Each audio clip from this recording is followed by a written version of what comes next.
Господ Исус е наскърбен. Той се завръща с милост, но никой не го посреща. Ако сърцето ти е готово да го приемеш, напиши Амин. Животът не е лесен за никого от нас. Натискът в работата, напрежението в брака, грижите за децата, сметките. Всичко това сякаш се опитва да ни смаже. Но Исус Христос познава нашата болка и безсилие. Той обеща, че при своето завръщане ще избърше сълзите ни и ще ни донесе небесна надежда. Той иска да очисти сърцата ни чрез истината и да ни изведе от объркването и тъмнината. Той каза: „Ето стоя на вратата и хлопам. Ако чуе някой гласа ми и отвори вратата, ще вляза при него и ще вечерям с него, и той с мене.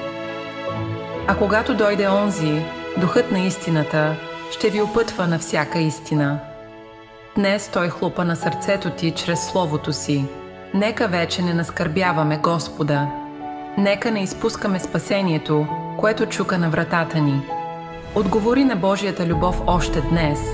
Потърси завръщането Му. Напиши Амин и сподели с онези, които се нуждаят от Божията помощ. Не ги оставяй да страдат в тъмнина, докато ти не правиш нищо.